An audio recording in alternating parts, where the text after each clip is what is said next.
रात के 12:30 बज रहे थे। प्राग के एक पुराने म्यूजियम के तहखाने में तेज बारिश की आवाज गूंज रही थी। काली बिजली बार बार आसमान को चीरती और फिर अंधेरा छा जाता। डॉक्टर फराज, एक तारीख के प्रोफेसर, अपने दो शागिर्दों, हारिस और सलमा, के साथ वहां दाखिल हुए। उनका मकसद दुनिया की सबसे बड़ी और पुरस्कार किताब, कोडेक्स गिगस, देखना था, जिसे लोग सदियों से डेविल्स बाइबल कहते आए हैं। किताब के बारे में मशहूर था कि ये एक ही रात में लिखी गई, और उसे लिखने वाले ने अपनी जान बचाने के लिए शैतान के साथ मुआहदा किया था। तहखाने का दरवाजा जंग आलूद था। जैसे ही इन्होंने दरवाजा खोला, सर्द हुआ का एक झोंका अंदर आया। कमरा अंधेरों में डूबा था।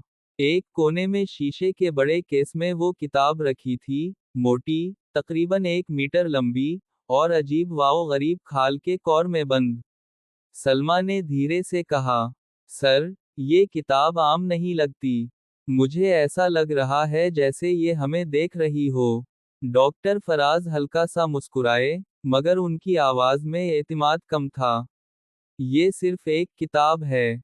मगर, कहा जाता है कि जो भी उसे पढ़ने की कोशिश करे, इस पर मनहूस साया पड़ जाता है। हारिस ने तजस्सुस से कदम बढ़ाया और शीशे के ऊपर हाथ रखा। अचानक कमरा हल्का सा कांपा, जैसे जमीन के नीचे कुछ हरकत कर रहा हो। फिर बिजली एकदम चली गई। अंधेरे में सिर्फ सलमा की कांपती हुई आवाज सुनाई दी। क्या, क्या आपने भी देखा? किताब के सफ़े खुद ब खुद पलटे। डॉक्टर फराज ने टार्चा जलाई।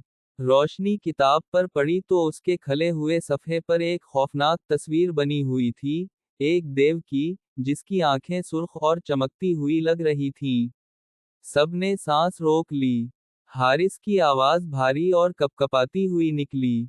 सर, ये तस्वीर अभी अभी झपकी थी, जैसे जिंदा हो। अचानक तहखाने का दरवाजा जोर से बंद हो गया। अंधेरे में एक गहरी, गूंजती हुई सरगोशी सुनाई दी।